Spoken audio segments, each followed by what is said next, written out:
Hi, this is Erica Merrill, and I'm the founder of Perfect Legal Video. And I am always super excited to have attorney Nicole Reeves Lavallee on the show. She owns a family law firm out of Worcester, and she's just amazing. And she gives great advice. She has great strategies, and she also always keeps us well informed. So, Nicole, welcome. I hope you're having a great day today. I am having a wonderful day, and hopefully we can learn something new. Absolutely. So today our topic is on probation investigations. And I understand from our short conversation we had before the interview that there are really three types of investigations. But we'll talk about the three types, but also if you could define exactly what you mean by a probation investigation, that would be awesome. Absolutely. So a probation investigation is done by probation officers. Not to get freaked out, we have probation officers in family and probate court. They are called probation officers for one reason or another. I don't understand it. It's not criminal probation. They are there to assist the probate and family court. The only thing that they know about is family and probate court cases. They don't care about any criminal cases. So kind of put that out of your mind to begin with, because that's usually the number one question is, I'm not going to probation. I'm not meeting with them. They're a different breed. So basically they're investigators that work for the probation department at all of the courthouses, and they would interview the children and or collaterals about your particular case. So they're going to talk to the parents. They may talk to the school, medical professionals, DCF, those types of people, as well as interview your child regarding specific instances that the court requires. So it sounds like there's a lot of moving parts to this, as with many of the things that we discuss. What do each of them do? So probation investigator is going to, like I said, meet with these people, and then they're going to write up a report. What they are looking for is the best interest of the child. So they care only about what the child, what is best for that child, not necessarily what that child wants. And then they're going to write up a report so that each party can look at it. The judge can take a look at it as well. A GAL is a guardian ad litem, and it's basically somebody that will investigate. In non-COVID world, they're going to go out to each person's home. They're also going to be going to the school. They're going to talk to other individuals and other collaterals, and they'll probably meet with them in person as well. And they will also meet with the child as well in person. So we'll have a bigger, wider range of resources out there than the probation department will be. And they will ultimately write up a report as well. Their goal is to talk about what is in the child's best interest as well. So they're going to write a report simply on what is in the child's best interest based off of their recommendations and their expertise. The third option is really ARC counsel. ARC is attorney representing child. And what that is exactly what it sounds like. I am your attorney. I am going to talk to my child client, and I am going to get what their position is on things. I am not going to care about what is in their best interest. I am going to represent my client as I would mom or dad or anyone else, and say exactly what they want. And that is the only thing that I am allowed to do, is focus on what that child wants. So there's three different types of investigations that you can really get, and each one of them offers different things. Now, I know that we've spoken about the attorney for the child in the past, and I believe this is one of those instances where the child has its own attorney and you're helping investigate things that will make it easier for the child and give the child what they want. Yeah, it's definitely one of those things that when you're ARC counsel, the judge gives it a lot of weight. But the judge also wants to know what's going on, and the judge is going to look at big picture. Again, that's not my role as our counsel, but that's the role of the judge. So I'm going to articulate exactly what it is that person wants, and only that. And I do have the means to do discovery as if I was representing them mom or dad or anyone else in the case. I mean, that's great. I feel like, in the past, kids have not had enough representation and they get put in bad situations where they don't have a voice. And I know this is a relatively new phenomenon. And I mean, has it been working out great for the kids? It has. I actually just got one the other day where one of the people that I was art counsel for, they sent me a message and saying, hey, this is what's going on. I know you only represented this one child of ours, but now we're having a similar issue with our other child. Can you help us out? I can't help them out until I go through the court and they take care of it that way. But it was nice to know that you got some feedback from them as to where your child was doing, how they were doing years later. So it's a real benefit to them. And I think it's really important because you have a lot of these children that are like, why won't anyone listen to me? And they just want somebody to listen to them. And so either any of these roles, somebody's listening and somebody's reporting that. And that's empowering to children, but it's also gives them a sense of who they are and that their voice matters, where unfortunately in certain circumstances, their voice is shot down every chance they get in the home. So sometimes it's really helpful for that child because it really kind of takes them out of their shell and lets them know that people care. I think it's great. And that's one of the things I love about you, how much you really do care and have empathy and really fight for your clients. And I think that's great. Can you give us some examples of like why would you need the probation investigation for each of these cases? I know you've just given us a little bit about the child part, but we've mentioned a few others. So it's well, first and foremost, it's going to be, is somebody requesting it? If one of the parents are requesting it, then the court is going to obviously entertain it.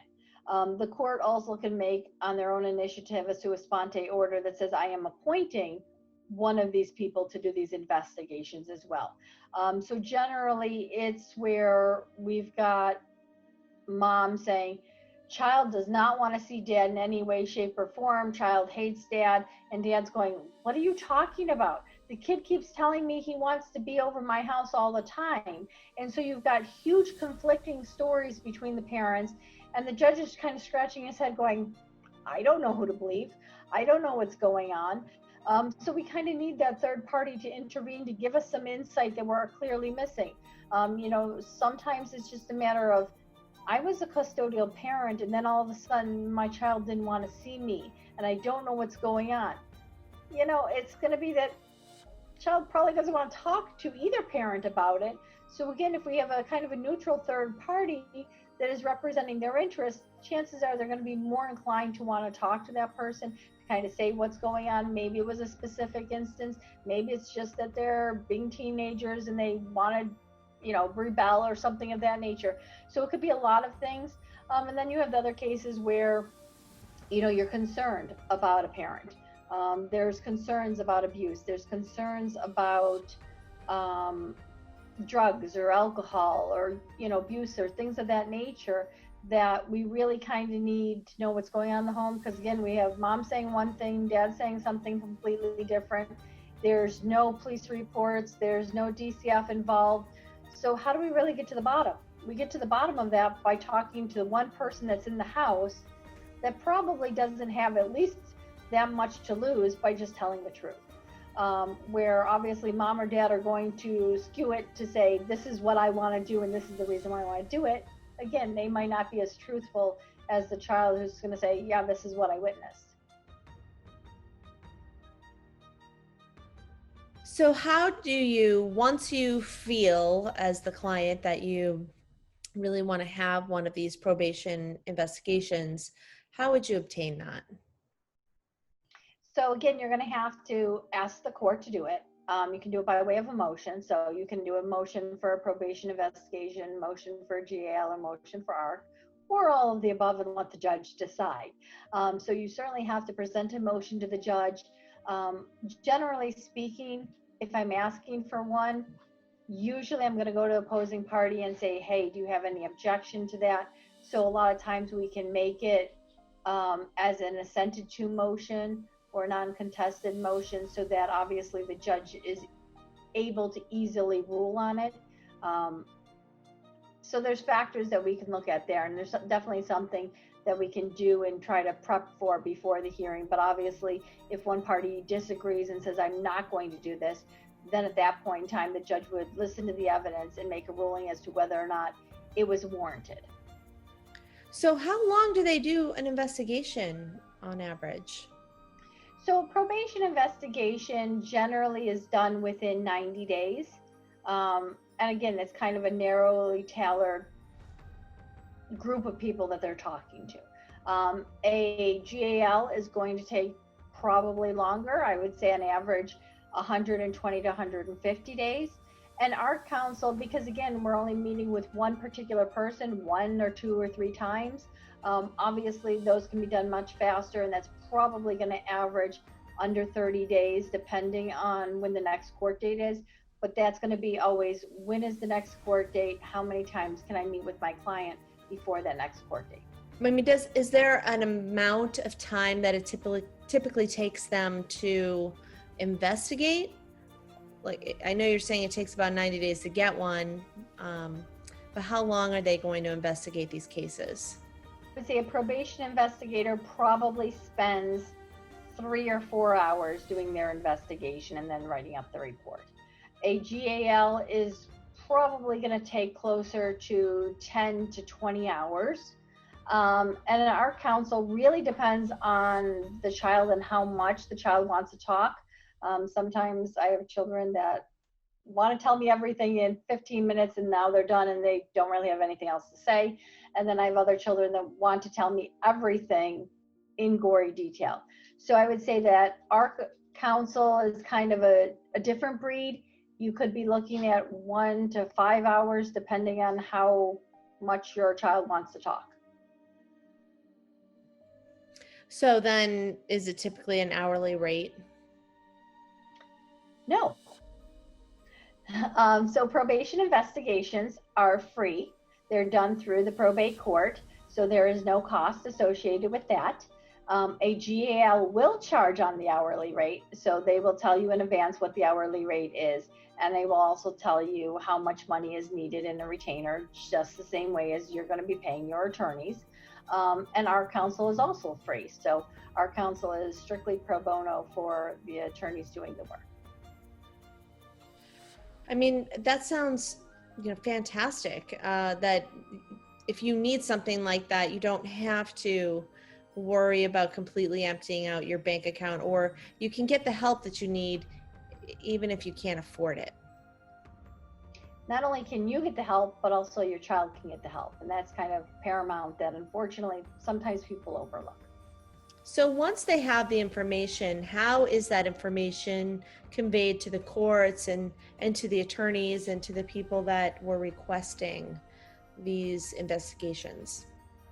So a probation investigation is going to be that written report. There will be nobody testifying at court. There will, unless of course you subpoena them and follow a whole bunch of procedures, but generally speaking, the report speaks for itself. Counsel and the court are allowed to view it. Parties are allowed to view it generally with their counsel only, and the report is not to leave the courthouse. So it's one of those things that you have to go in and read. You're allowed to read it, you're allowed to take notes on it, but it stays there. And then obviously the judge would obviously read it and then give some kind of insight.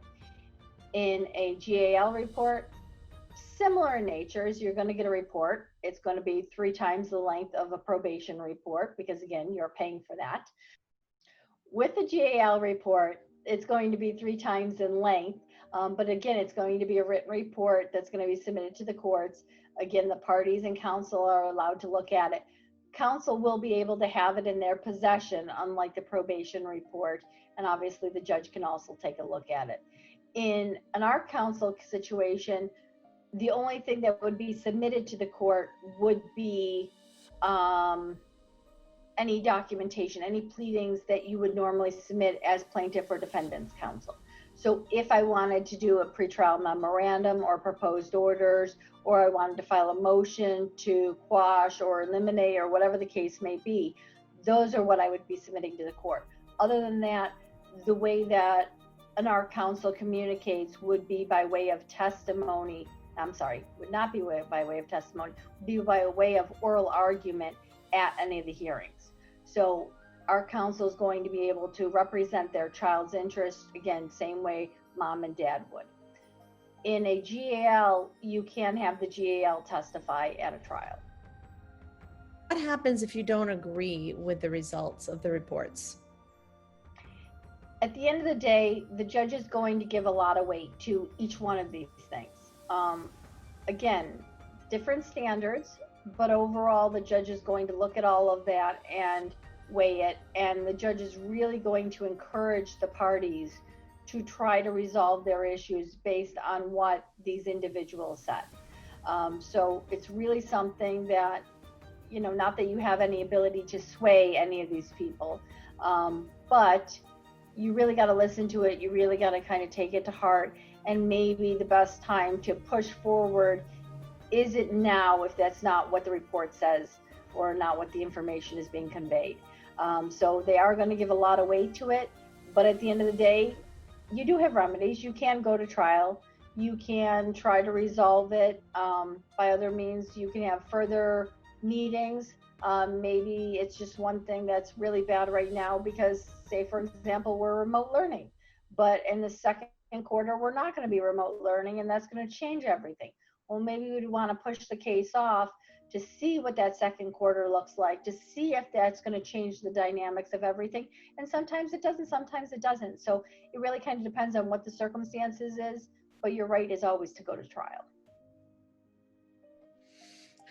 So as always, this is a very interesting interview, and I'm wondering if you have any stories or any other gotchas when it comes to these types of investigations, because I know you've been in business a long time, so you've seen it all.